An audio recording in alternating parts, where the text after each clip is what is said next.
با سلام خدمت دوستان، امیدوارم که هر جای کره خاکی هستید حال دلتون خوب باشه. با یه ویدیوی آموزشی اومدم این بار در مورد کسی که هیچ گونه آشنایی با بازارهای مالی نداره و تازه میخواد شروع کنه و نمیدونه از کجا شروع کنه، چی ببینه، چی یاد بگیره و حالا چیزهایی که در این ویدیو میبینید. ببینید دوستان، من خودم اولین بار که آشنا شده بودم با بازارهای مالی، من فقط یه 4-5 تا کلیپ دیده بودم که هیچ کسی بهم نگفت این کار رو بکن یا اون کار رو بکن. خودم رفتم دیدم، تو خیلی از جاها اشتباه کردم، خطا کردم و پیدا کردم. این نبود که مثلا من حالا هزینه کنم، تجربه ای رو بخرم و حالا اون خطایی کنم یا به اشتباه هم پی ببرم. خودم 0 تا 100 رفتم تو دلش رو یاد گرفتم، حالا تا حدودی، خیلی خیلی حرفه‌ای هم نه، ولی خب هر آن چیزی رو که یاد گرفتم میخوام به اشتراک بذارم.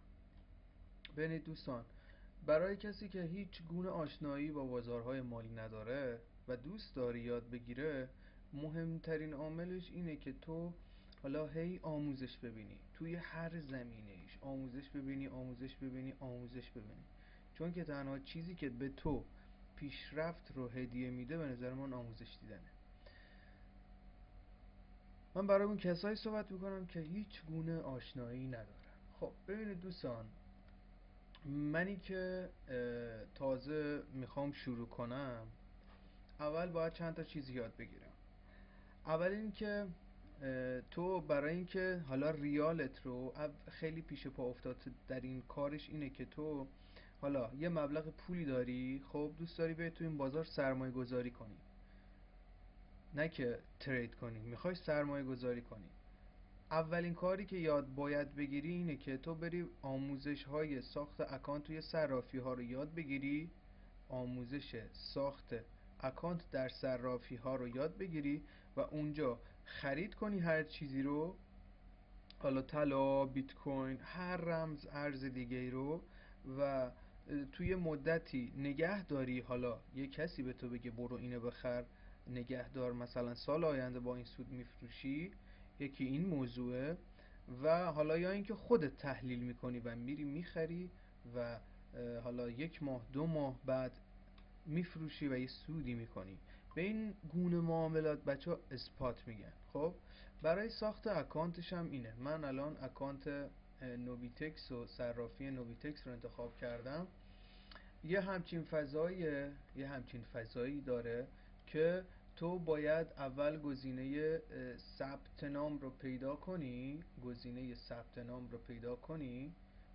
من الان خروج بزنم که خروج از حساب کاربری و بعد ورود بکنم. ببین، تو وارد این فضا که شدی، اولین کاری که میکنی گزینه ورود داری، ثبت نام. برای کسی که ثبت نام نکرده، اول میاد شماره موبایلشو میزنه خیلی قشنگ و بعد رمزشو ایجاد میکنه و مرحله بعدش براش فعال میشه. حالا ما یه شماره موبایلی داریم، اونم گفتیم که بخوایم وارد این بازار بکنیم نیازه که من یه سری کارا رو انجام بدم، ولی خب حالا من واقعا شرایطش نیست و نمیتونم. ولی خب این گزینه ثبت نامه که وارد میکنی شماره موبایل تو، و وقتی که وارد کردی یه همچین فضایی به تو میده، یه همچین کاری از تو میخواد. تو جیمیل تو که دادی، رمز تو میزنی، ورود تو میزنی. ورودی که زدی این گزینه برای تو میاد و من این برای امنیت بالاشه که من شناسایی 2 عاملیشو فعال کردم که نیاز یه اپلیکیشن رو نصب کنی که اونو الان عرض میکنم خدمتون.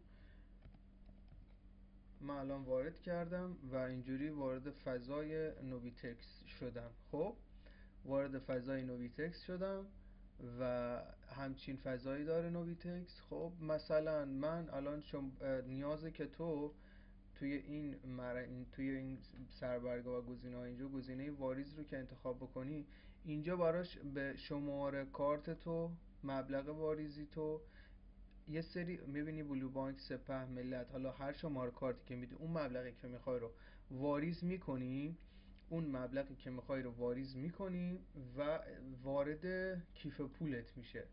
وارد کیف پول که بشه، اینجا موجودی کیف پول اثبات تو بهت نشون میده.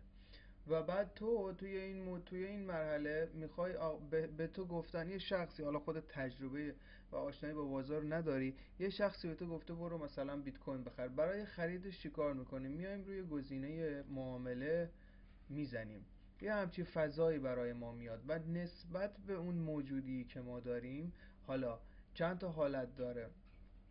بیت کوین رو میتونی با تعیین قیمت بازار، یعنی اینجا خودت قیمت بزنی حالا هر چقدر که هست و منتظر باشی اینجا ثبت بشه اون مبلغی که تو ثبت کردی رو و برای تو بخره. خب و یا گزینه سریع داره که اینجا با قیمت بازار فقط مقدار رو میزنی، با پولت اوکیش میکنی و برای تو خرید رو انجام میده و خرید رو بزنی برای تو خرید انجام میشه. و یه گزینه ای هست که الان تو خریدی یکی حالا این راحت ترین شکل معامله است که تو میای یه مبلغ پولی رو خرید میکنی، البته بر اساس تحلیل توی این چارت و این نموداری که اینجا میبینید تحلیل کردی که آقا قراره بره بالا. تو اینجا مثال میزنم، تو توی این محدوده 1165 خرید کردی و توی محدوده 12657 میفروشی و یه مبلغ سودی میکنی و هر چقدر که تو پول بیشتری گذاشته باشه اون درصد سودی که به تو میده خیلی بیشتره. این یه گونه از معاملاته که بهش میگن اثبات، خیلی راحته. حالا جدای از این صرافی های دیگه هم مثل والکس وجود دارن که تو میتونی با ساخت اکانت داخلشون این کار خیلی ساده رو انجام بدی. و عرض کردم خدمتتون یا از اخبارها یا خودت تحلیل کردی و به این نتیجه رسیدی که این خرید رو انجام بدی. حالا نه فقط روی بیت کوین، روی طلا، روی رمز ارزهای دیگه، خیلی خیلی کارهای دیگه میتونی معاملات اثبات رو بخری و با گذر زمان، حالا بستگی به اون مدتی که خودت دوست داری ثبت میکنی و اون سودی که دریافت میکنی رو حالا خرید و فروش کنی. به این گونه معاملات اثبات گفته میشه.